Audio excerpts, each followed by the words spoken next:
going on? What's going on? Entertain the geeky.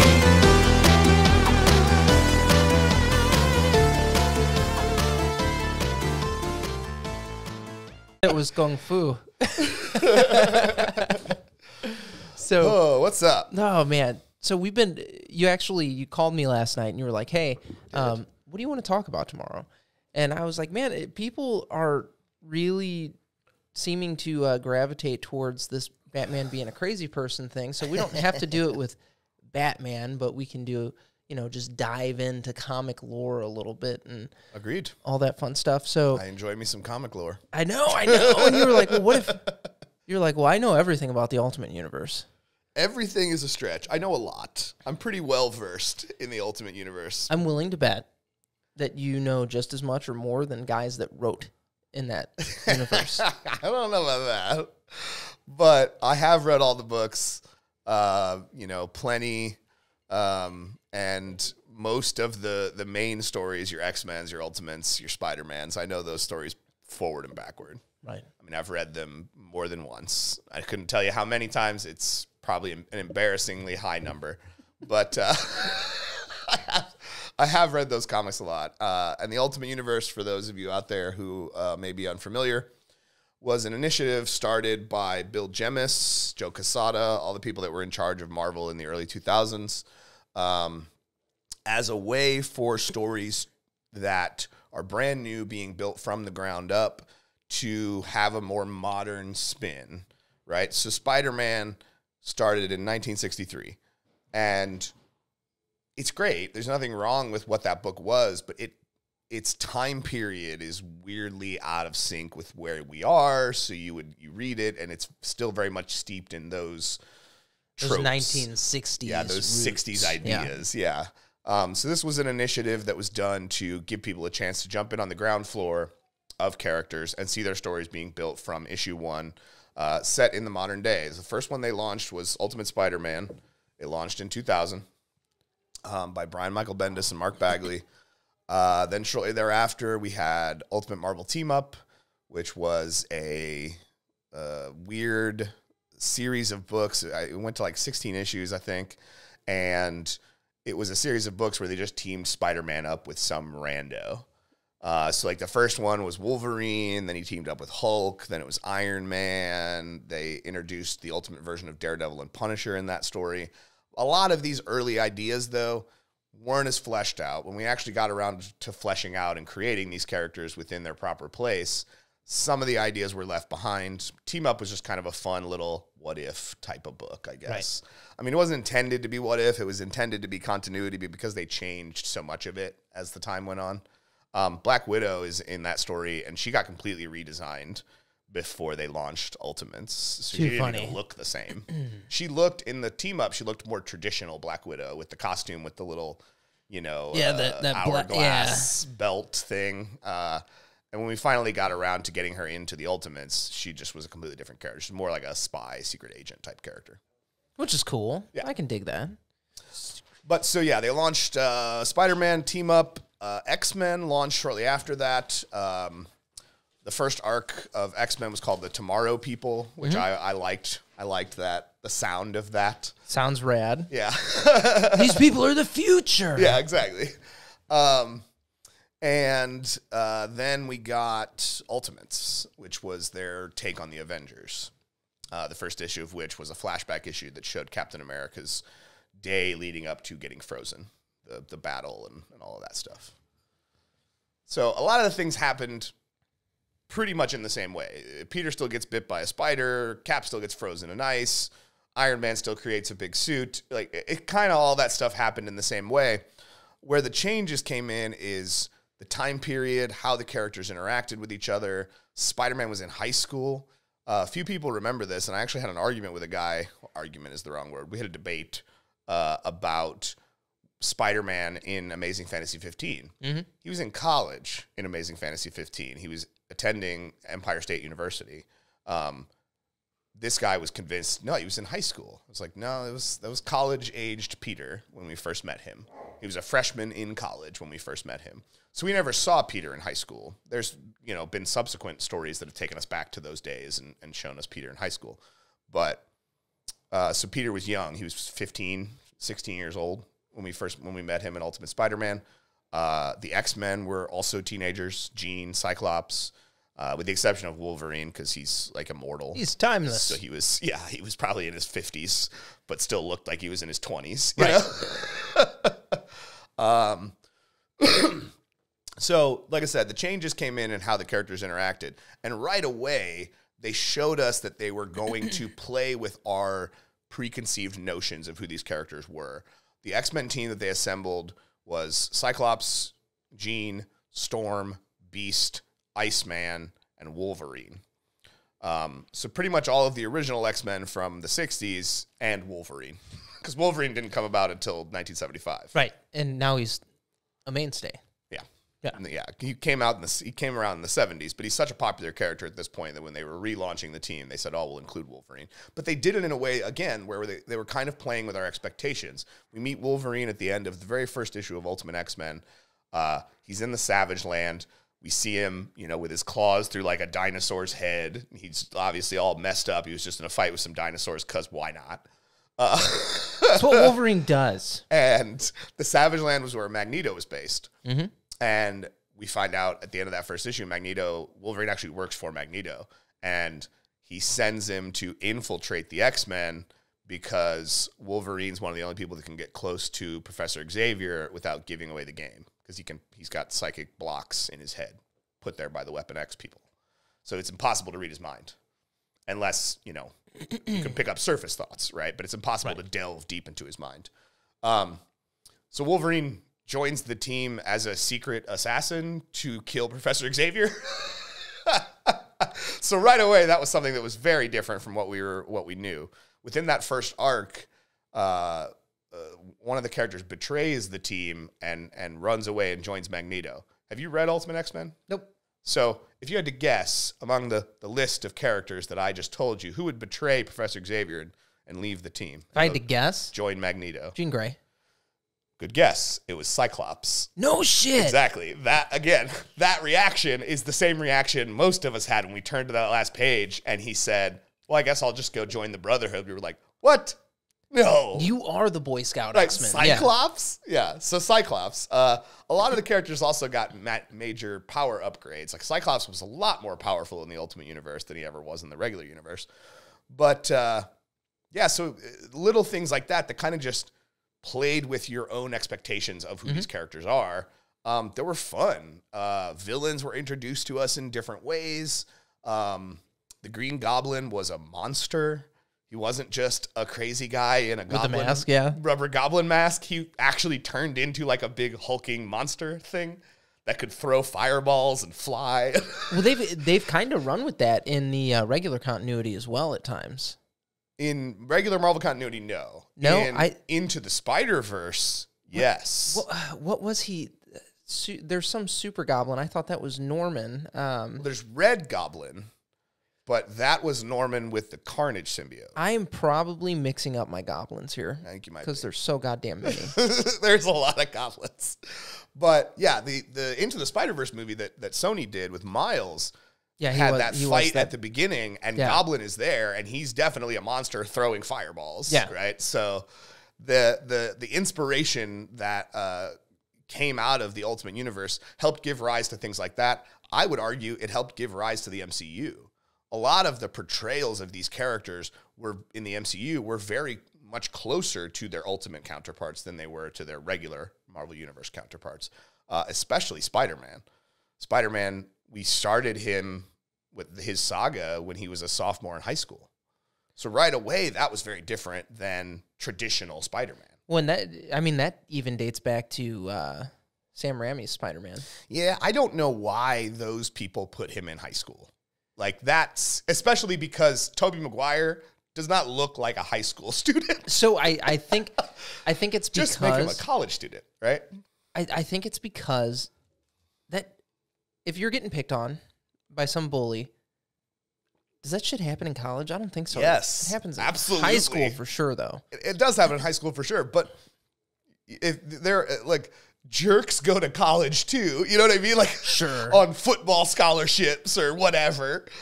So there are college doesn't change people's opinions about, you know, nerds or how they feel about them. So you can absolutely still get bullied in college, and he did. The problem I had was you had these 30-something-year-old people trying to play high school students. You had, in that movie, you had Flash Thompson played by Joe Manganiello. Joe Manganiello, yeah, who was like in his late 20s, early 30s at that time.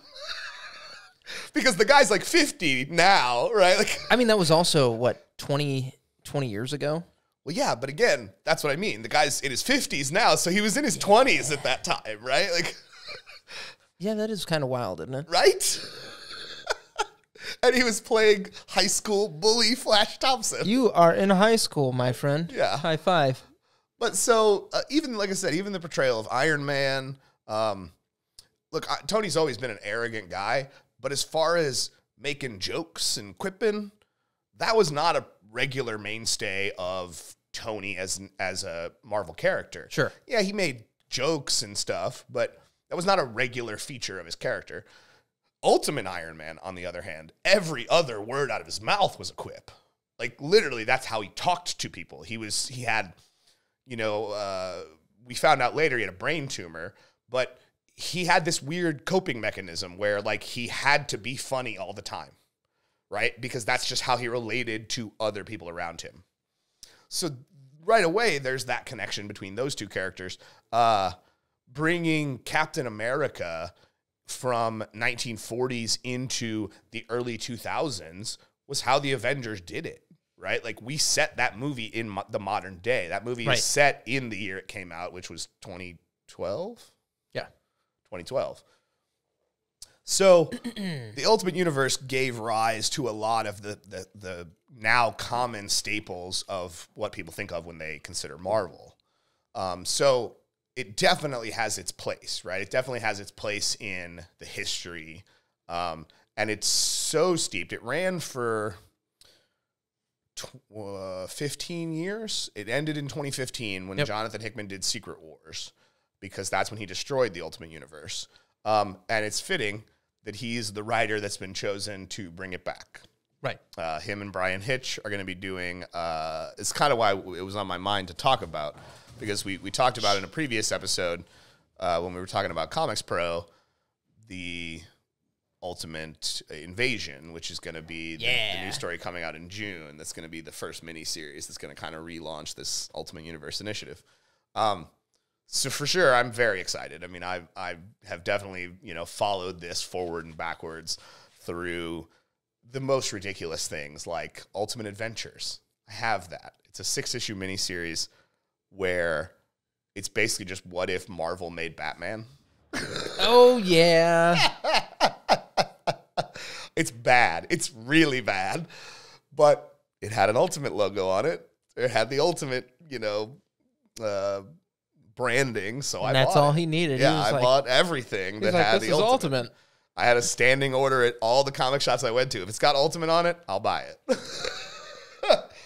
I mean, I even ended up, I didn't know this at the time, because how could you know what's going to be impactful, what's going to be valuable? But I apparently have one of the most valuable Ultimate comics ever printed in my collection. It was a 1 in 100 variant. 1 in 100, 1 in 50. I don't remember the exact ratio on it, but it was the variant of Ultimate Spider-Man #1 where they drop the background out and it's just white, and it's just the image of him swinging. Apparently, that thing's like $700-800 book. Didn't even know that. So crazy. I know. I didn't even know that. I mean, you have that. You have all the Miles Morales stuff. I do. I've even continued picking up Miles after they brought him into the main continuity. I mean, you were already so invested in him as a character at that point. You couldn't not read him. Yeah, I have his first appearance. That book's getting up there too. I was gonna say that. I'm sure as soon as the new Spider-Verse movie comes out, that's gonna just shoot up in volume. That book's probably gonna peak. Honestly, I think it will probably peak a little further when in June when the Ultimate Universe is brought back, because Miles is apparently going to be at the center of this story. Miles and the Maker, that was another book that launched. We didn't talk about that one, but Ultimate Fantastic Four was interesting. It's kind of loosely what that really bad Josh Trank Fantastic Four movie was based on. Well, I use the term loosely very seriously there. It's loosely. So there are elements it shares, like Ben and Reed being childhood friends, Reed doing experiments in teleportation in his garage, and that leading to the discovery of the negative zone. So that it shares. Everything after that, it's garbage. It doesn't share with the Ultimate Universe version share with of the anything. characters. Yeah, I don't know where he got the rest of that. And it's funny because if he just would have went with what they did in that story, probably would have been a much better movie.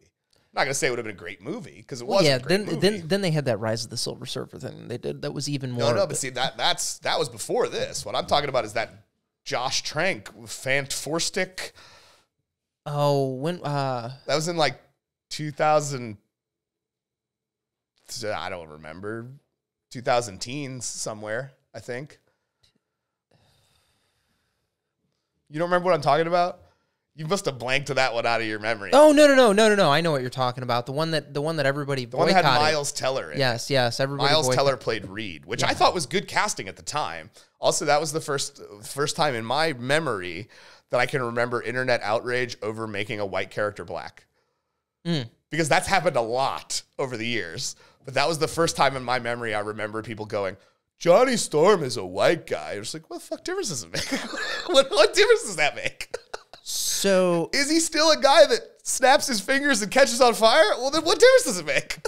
Is he on fire? Right. Like, most of the time he's going to be on fire. Not even going to be seeing his skin, right? Yeah. He's a fireman. He's literally a fireman. Just run with that. Yeah, no, I made a point not to watch that movie. Yeah. I watched it just to be able to talk about it. Yeah, I was agitated with I forget what it was. I think I had read something about the script or something like that, and I was all pissed off about what that movie was supposed to be, and I was like, oh, fuck this Josh movie. Trank, I mean, initially the movie sounded intriguing. Josh Trank was the guy who did Chronicle. Mm-hmm. Chronicle's a great fucking movie. Chronicle is a great movie about random people getting superpowers, right? Like, so that's a great movie. It's shot very well. Apparently, there was a lot of interference from Fox and the pressure that he had on him from producers and stuff basically just kind of made him lose his mind a little bit. Like, he wasn't ready for that. Like, he went from doing Chronicle, which was a smaller budget indie kind of thing, to doing a big budget Marvel blockbuster through Fox. And I just don't think he was ready for that kind of pressure. Like, a lot of on-set people said he kind of lost his mind throughout the process. And he was very isolated. He became very depressed. So, like, I feel for the guy, right? That sucks. And I think it's a credit to, well, probably a detriment to, young Hollywood directors who want to come in, being a little more careful about what kind of projects you accept, right? Sure. Like, because we've seen a couple of directors that's happened to, young directors who just got on board this thing and went, God, this was insane. Well, guys. I mean, look at how, look at the DC cinematic universe just in the last 10 years. Yeah, but Snyder wasn't one of those guys that wouldn't be used to big budget stuff. Like, he had already done Watchmen and so I'm not saying 300. I'm not saying that. As far as like studio interference and stuff goes, like, yes, yeah, of course. Those guys are fucking tested and true. They've done lots of big budget movies with big studios breathing down their neck. Right. But Ben Affleck was set to write his own Batman movie and direct it. And he was getting so much shit from the studio. He's like, fuck this. Yeah. And they're like, wait, you can still be Batman. He's like, I'll still be Batman, but fuck this. Right. And then they're like, okay, well, this is what we're going to do. And he's like, no, fuck that. I'm not even Batman. Mm-hmm. Yeah. Well, but if not for that, we wouldn't have got Matt Reeves coming on board, and we wouldn't have seen the excellent Batman. Huh? I'm not a fan of that one. You're in how? Why? I know. So for me, it was more the pacing of the movie than anything. I mean, it has its problems. I'm not going to say it's a perfect movie, but the Batman stuff is great. Yeah, it's cute. And that's why I go to a Batman movie. You know what I mean? Like, I don't care about Bruce Wayne. I don't give a shit about Bruce Wayne here. Neither did he, apparently. I never had an issue with Robert Pattinson playing Bruce Wayne. I think it looks perfect. I didn't care at all. I was like, okay, whatever. It harkens back to that time before Batman was drawn as a super bulky, like, bodybuilder type guy, when he was just a guy. It's just a guy. He doesn't have super big muscles. He's smart. You know what I mean? That's his advantage. Well, it doesn't mean he's in bad shape either. No, he's not in bad shape, but he's not like, Hemsworth. Sure. You know what I mean? Like, Sure. and that's how Batman's been drawn and animated more recently, as this kind of big, bulky bodybuilder guy. And I guess I understand the point of that, but I like the idea that when Batman is standing next to Superman, you're like, what? This guy's in the same league as this guy? Like, I like that idea. Exactly. It's like Wolverine being short, right? Like, when you see him, 5'2", he's like 5 foot nothing. Yeah. He's maybe a little higher than that, but still, like, itty bitty. It's funny, right? It's a nice little comparison of like, no, it's because this guy's just a guy. Like, he's not a god. He can't look like the god. He's just a guy. Just a dude. I just don't understand, though. Like, I think, pacing aside, every time he was in a crime scene, his interactions with Gordon, who was beautifully played, I think all of it was just so well done. The Riddler. I loved the Riddler. There were parts of the movie that were good and enjoyable and stuff like that. Honestly, like I said, for me anymore, pacing gets so weird in movies. Like the first Venom movie. Yeah. I didn't like the movie because of the pacing. There was some cool shit that happened in the movie. I enjoyed a lot of the movie. Yeah.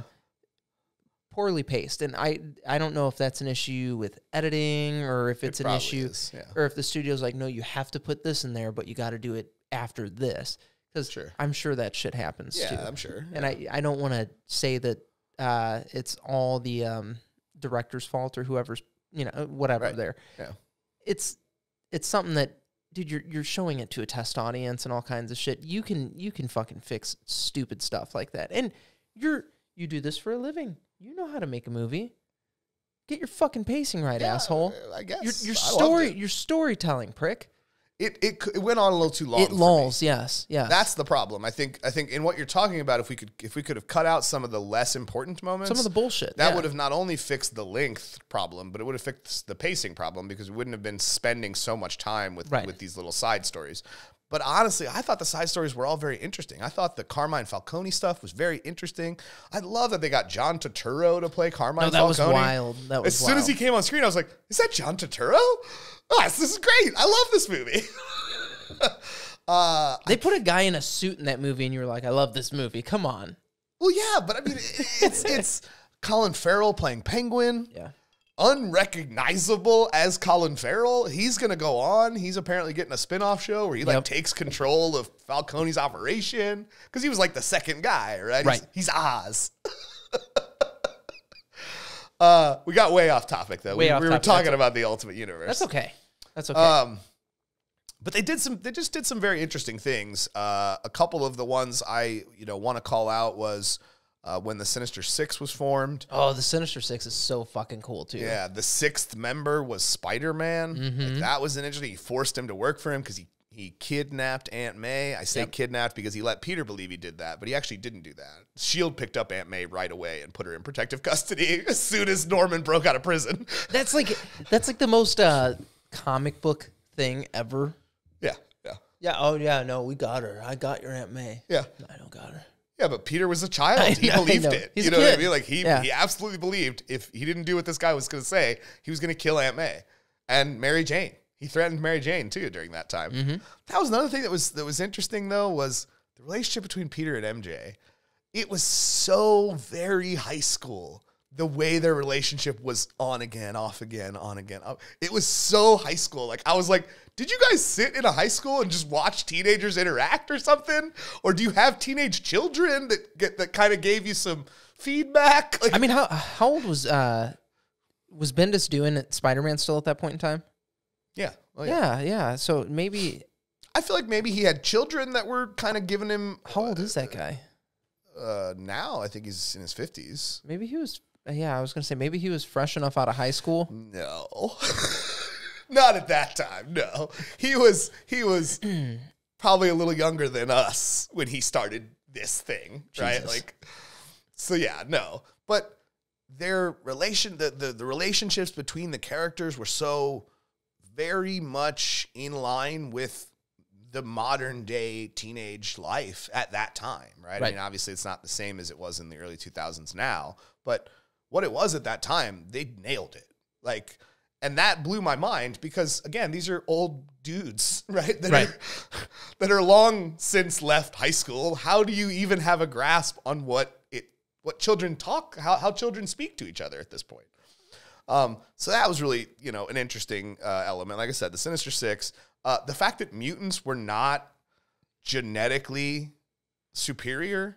Mutants were not some genetic aberration. They were created in a lab. So Magneto's whole justification for who he was that we are the next stage in human evolution. No, you're not. You're a failed science experiment. That's what you are. That was devastating to people who knew the story, that Marvel had done for so long. Right? You were like, what? Wolverine was the first mutant because this was a science project that the people at S.H.I.E.L.D. and Weapon X were working on? Like, you are kidding me. That's insane. Wolverine, or not Wolverine, when they wound up to their first crossover event with all the characters, Ultimatum, that was... What? Sorry. No, go ahead. I'm just laughing at... the Ultimates, they have their first crossover event, Ultimatum. Ultimasochist. Yes, Ultimatum. That was what it was called.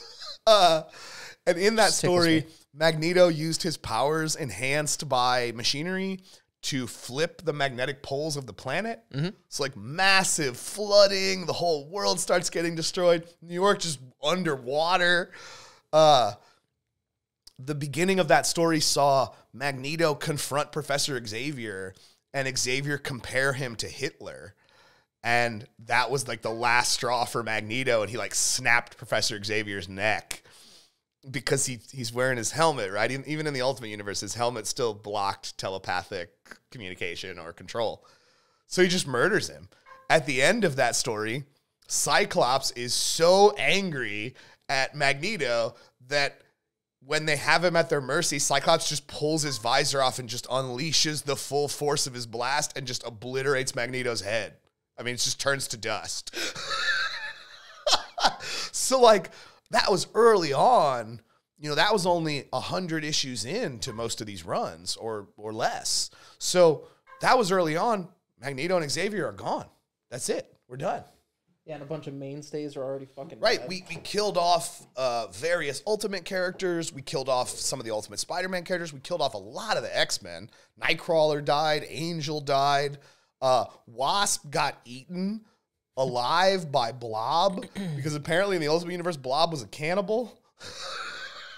So Hawkeye and Hank are out looking for her, and they come upon this scene of her just dead, disemboweled, and just Blob is just shoving organs into his mouth, and I'm just like, what is happening? Like, so not all the decisions they made were good decisions, right? That was a decision I was just like, why? But why? The Ultimate Universe was fucking merciless because their whole thing, like the whole time it was alive, they were totally happy to fucking kill characters. Oh, yeah. Nobody was safe. Ever. Yeah. Spider-Man, dead. Wolverine was safe, I think, because he's immortal, but no one else was safe. Other than that, they're all fucking good as dead over there. But yeah, so after the Ultimatum stuff, they had a line-wide relaunch, which is weird to say about a series that at that point was only like 5 years old. A complete line-wide relaunch, new titles, I think that was when they branded them Ultimate Comics. So it was Ultimate Comics Spider-Man, Ultimate Comics X-Men, Ultimate Comics Ultimates. They did do a couple of books. I think it was 3. Yeah, it was 3. They did do 3 miniseries that were titled Ultimate Avengers.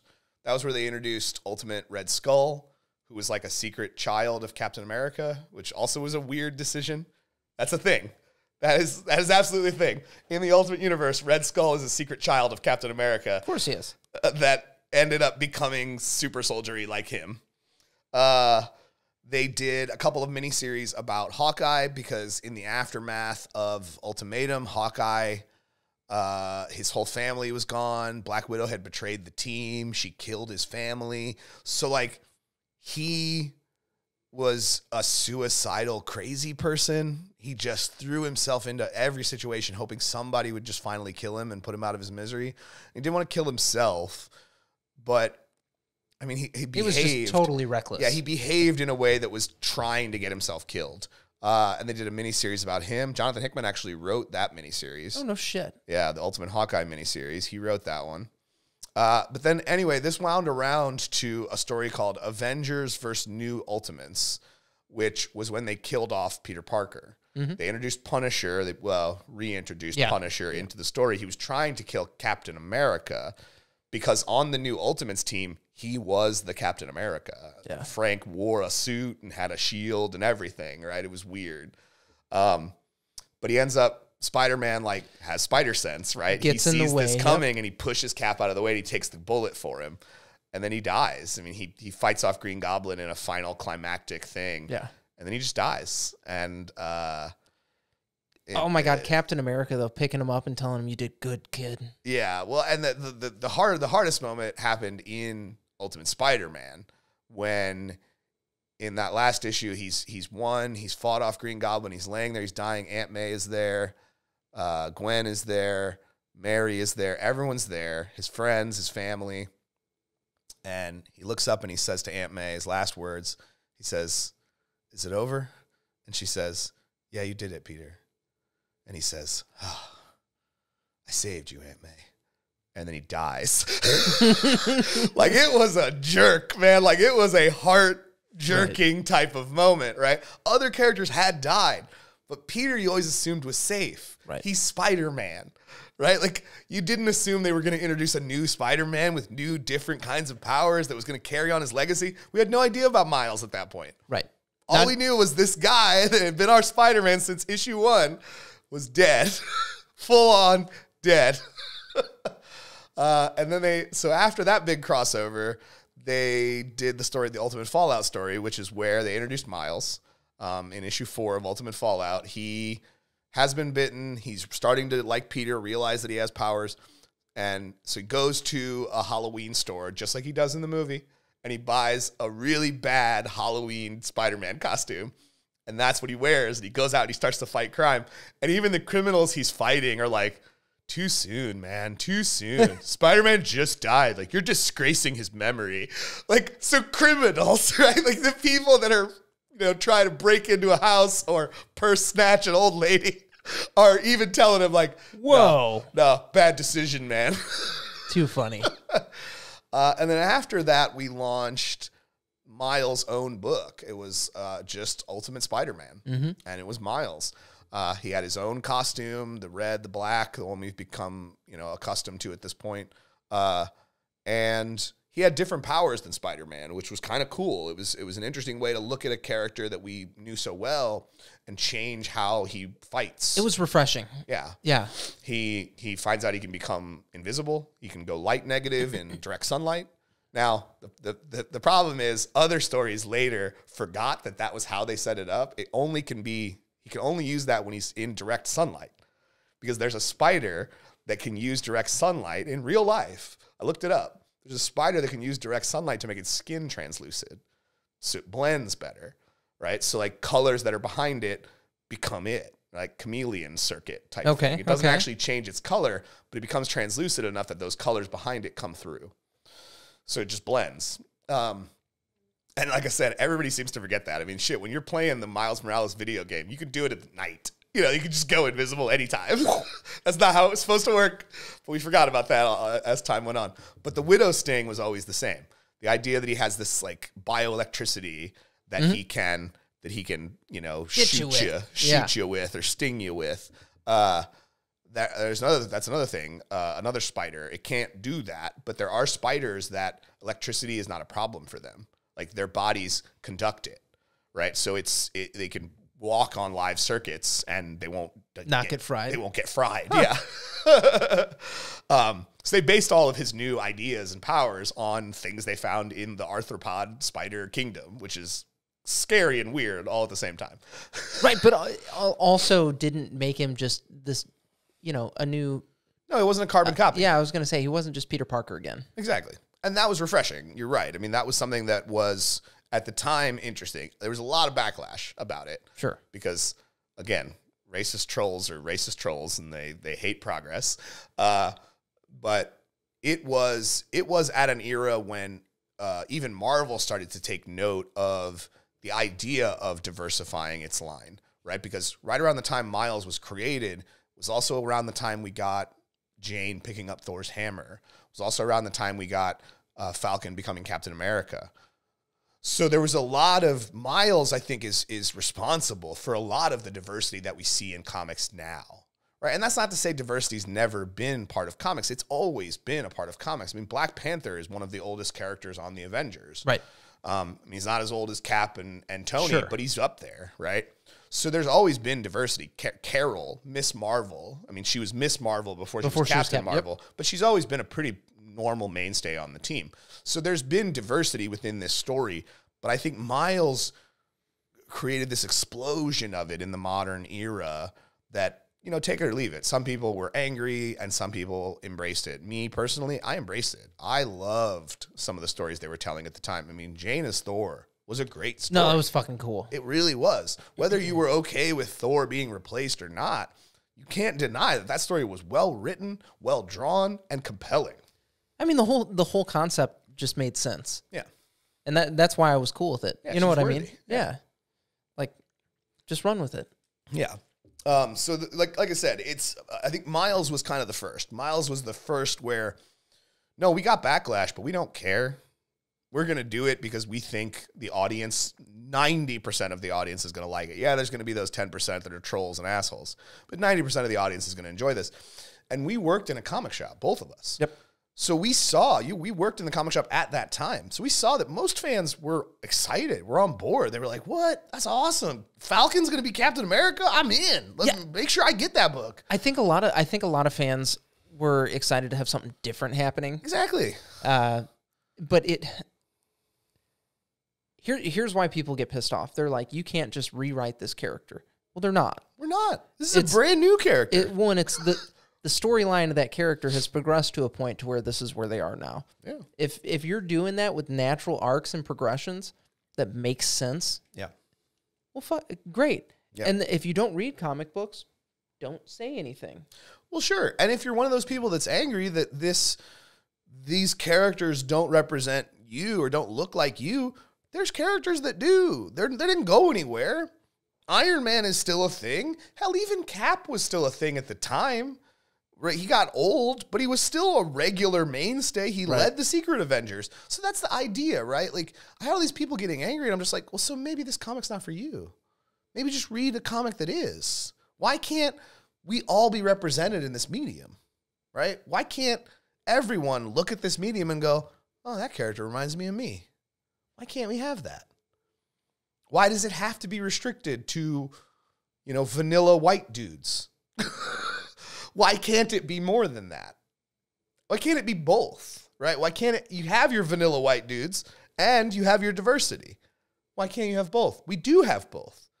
We've never said, well, we're getting rid of all the old characters and only the characters that are going to be are new. In fact, the MCU has done that. Right. The MCU has retired those older characters. Cap is old. Tony's dead.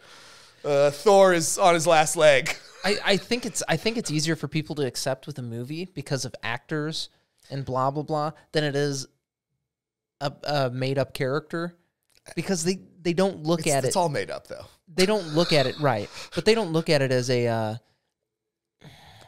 They look at it as something that is forever, and it isn't. Nothing is. Right. The fact that we have Peter Parker as Spider-Man for 60 years is obscene. Yeah. And I'm not saying you can't have Peter Parker. Sure. But why can't you also have Miles? Right. We've talked about it on this show before. Everybody, comics for years and years and years, since comics have been a thing, have always been about showing a counter narrative, a counter idea, counter culture. Right. And if you didn't get that along the way, I don't know. I got nothing for you. I don't know. You need to get your brain checked out, because it's always been this way. Is it more pronounced now? Yes. But that's not because comics have changed. That's because public perception of these things have changed. Right? How many people are spoon-fed on a day-to-day basis how, well, everything's too woke and blah, blah, blah, blah, blah. And is some of that true? Yes. But is some of it just overblown nonsense? Absolutely. Right? So we're fed this like steady diet of this. So now when we see it everywhere, we lump it all into the same kind of, box. We don't think, what is it about this story that bred this diversity? We just think, it's diversity, I hate it. Why? Well, and that's... I don't think everybody looks at it and thinks it's diversity. I hate it. Like I'm gonna give. Oh, no, I know. I'm gonna give the the general person the benefit of the doubt there. Yeah, the larger part of fans are fine. They enjoy what they do. I'm even saying some people that are outraged by it.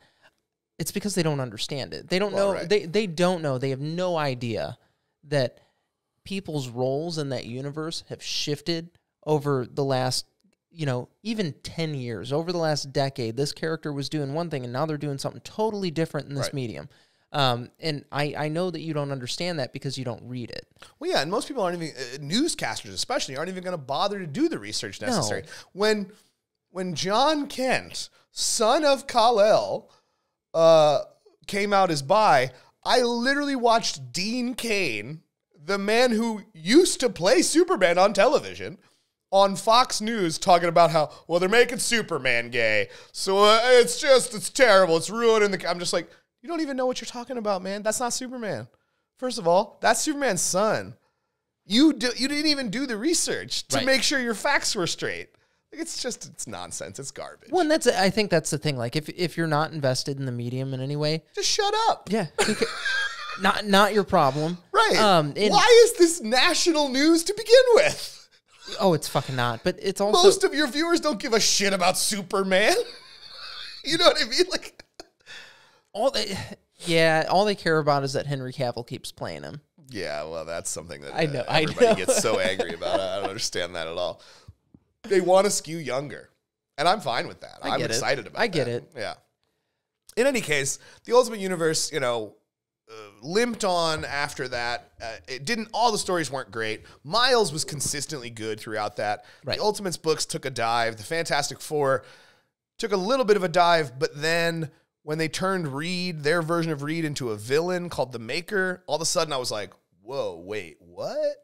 So like that came back around. The X-Men stuff, super legit, super fast, yeah. Yeah, the X-Men stuff did some weird stuff, and as it limped to the end, Ultimates was good. Hickman started writing that. That was during the era when they made Captain America president of the United States. Okay. So that was an interesting thing that came about kind of toward the latter half of this, and then Hickman started writing in 2012, 2013. Hickman started writing Avengers and New Avengers. Mm-hmm. So that took him away from the Ultimate Universe. And it was clear what he was building during that was to his Secret Wars story, which was going to destroy the Ultimate Universe. We're done with this. But Marvel saw at least a few of the properties that were doing very well that people still seemed to resonate with. Your Miles Morales and whatnot, so we kept Miles when the universe and his whole family when the universe went down. We kept Jimmy Hudson, who was Wolverine's son. So it was like a younger version of Wolverine, claws and everything. We kept Nick Fury, the ultimate version of Nick Fury, stayed around. Yeah. We kept the Maker, the villainous Reed, which turned out to be great. It's why the Ultimate Universe is coming back, because the Maker's kind of been in the background doing all these things. The Council, he approached the Council of Reeds. He wants to be on the Council of Reeds. He thinks every Reed thinks they deserve to be on the Council. Right. They're all arrogant dicks. But they came to him and they basically said, like, look, we want you to be on the council, and we welcome it, but no Reed. This was Reed Prime's line, was no Reed stands on a broken universe. So if you want to be on our council, you got to find your universe. You got to get it back somehow. So that's what he's been in the background doing, and that's kind of how they're bringing it back. But Secret Wars wiped it out. I mean, Secret Wars destroyed and restructured all continuity into a new multiverse. Hickman was at the center of that, and so we talked about it in the Comics Pro episode. I'm glad he's the one that's been tapped to bring it back. I feel like they just let that guy do whatever he wants at this point. Oh yeah, he's so good. I think he'll say some off the wall shit. They'll say good idea to see if he can get away with it, and then they're like, "You can do that," and he's like, "Yeah." And then he goes home and he's like, fuck. Now I got to plan this.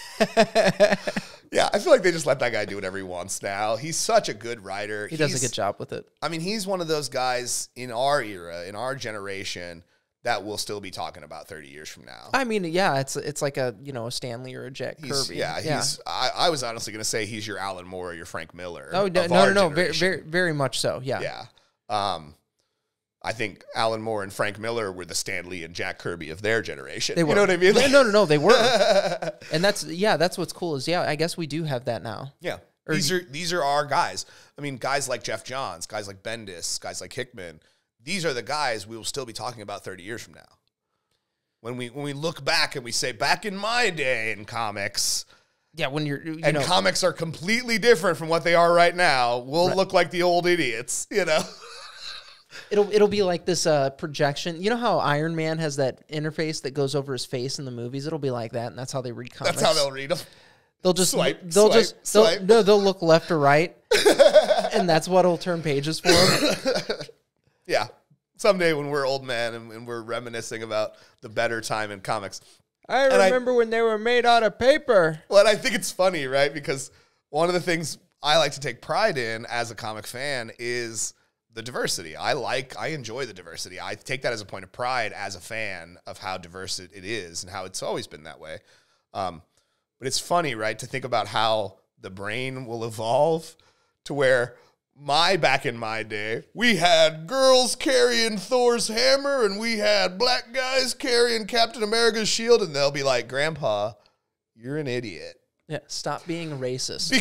And that will sound that way coming from us to them, right?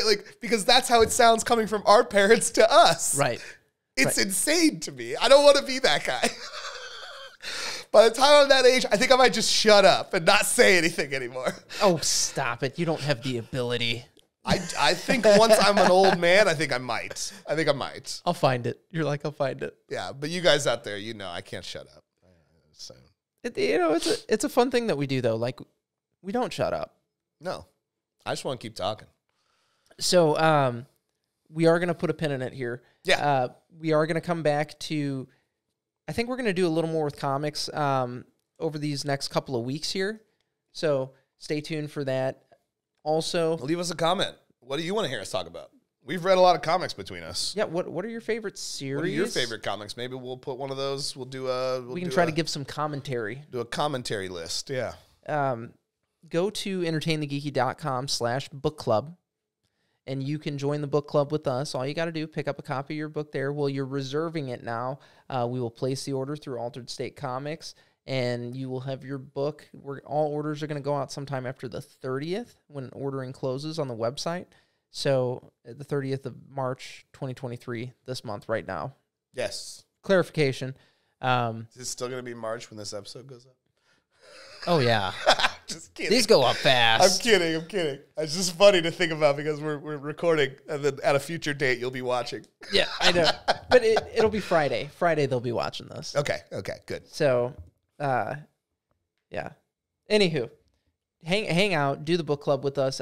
You can read all the details on how the book club works when you go to the entertainthegeeky.com/book club.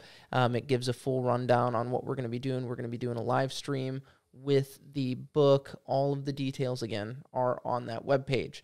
So, thank you. As always, stay geeky.